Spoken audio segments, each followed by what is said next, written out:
जब भी प्रेम की बात होती है, भगवान श्री कृष्ण का नाम सबसे पहले आता है। श्री कृष्ण को प्रेम और स्नेह का प्रतीक माना जाता है। पुराणों के अनुसार श्री कृष्ण की 16,108 रानियां थीं। श्री कृष्ण की मुख्य रानियों में रुक्मणी, सत्यभामा का नाम शामिल है। इसके अलावा बाल्यावस्था में श्री कृष्ण के गोकुल में गोपियों संग रासलीला की कहानियां आज भी मशहूर हैं। हालांकि सभी को प्रेम और स्नेह का पाठ पढ़ाने वाले श्री कृष्ण का नाम सिर्फ राधा के साथ ही लिया जाता है। हर कोई प्रभु कृष्ण के नाम का जाप करते समय राधे श्याम का उच्चारण करता है। भले ही उनकी 16,108 रानियां थीं, लेकिन जब प्रेम की मिसाल दी जाती है तो श्री कृष्ण और राधा का प्रेम सबसे ऊपर होता है। श्री कृष्ण और राधा की प्रेम कहानियां पीढ़ी दर पीढ़ी सुनने को मिलती हैं। लेकिन जब भी राधा रानी और श्री कृष्ण के प्रेम का जिक्र होता है तो यह सवाल जरूर मन में उठता है कि जब दोनों के बीच इतना प्रेम था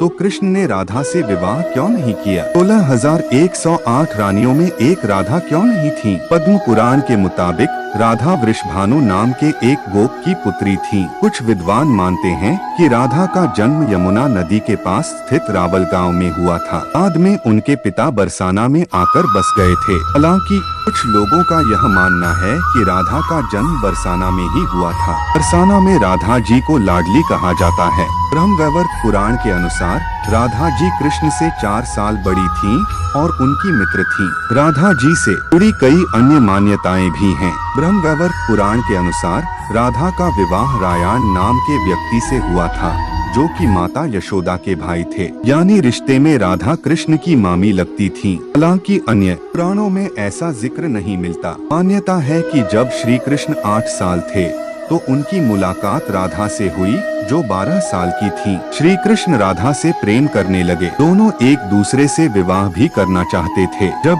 ये बात राधा के घर वालों को पता चली तो उन्होंने राधा को घर में कैद कर दिया। वह लोग राधा और कृष्ण की विवाह के इसलिए भी खिलाफ थे क्योंकि राधा की मंगनी हो चुकी थी। कहा जाता है कि श्री कृष्ण ने राधा रानी से शादी करने की हठ कर दी थी। इस पर यशोदा माता और नंद बाबा उन्हें ऋषि गर्ग के पास ले गए। ऋषि गर्ग ने भी कान्हा को बहुत समझाया। इसके बाद कान्हा का मथुरा बुलावा आ गया। वह हमेशा के लिए वृंदावन छोड़कर मथुरा चले गए। उन्होंने राधा से वादा किया था कि वह वापस लौटेंगे, लेकिन वह कभी वापस नहीं आए। न ही राधा जी के मथुरा या द्वारका जाने का जिक्र मिलता है। राधा और कृष्ण का विवाह न होने के कई कारण बताए जाते हैं। इसमें से एक कारण नारद जी का श्राप भी माना जाता है। रामचरितमानस के बालकांड के अनुसार माता लक्ष्मी के स्वयंवर में नारद जी भी जाना चाहते थे। भगवान विष्णु ने नारद जी के साथ छल करते हुए उन्हें खुद स्वरूप देने के बजाय वानर का स्वरूप दे दिया, जिसकी वजह से माता के स्वयंवर में नारद जी का काफी उपहास हुआ। जब नारद जी को इस बात का पता चला तो वह बैकुंठ पहुंचकर विष्णु जी से बहुत नाराज हुए और श्राप दिया कि उन्हें पत्नी की वियोग सहना होगा। यही वजह है कि रामचंद्र अवतार में उन्हें सीता का वियोग सहना पड़ा और कृष्ण अवतार में देवी राधा से उनका विवाह न हो सका।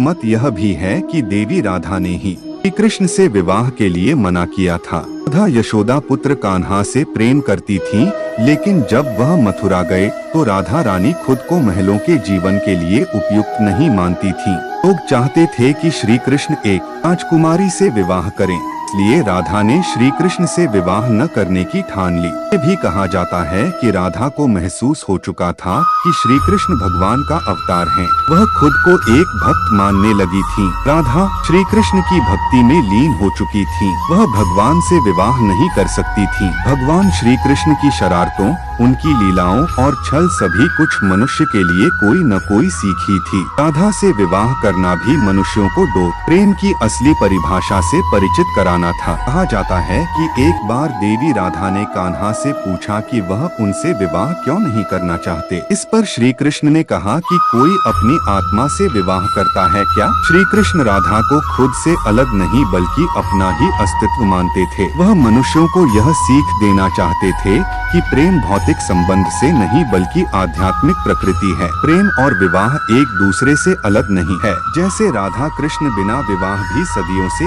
एक ही हैं। जहाँ कृष्ण का नाम है वहाँ राधा का स्मरण स्वाभाविक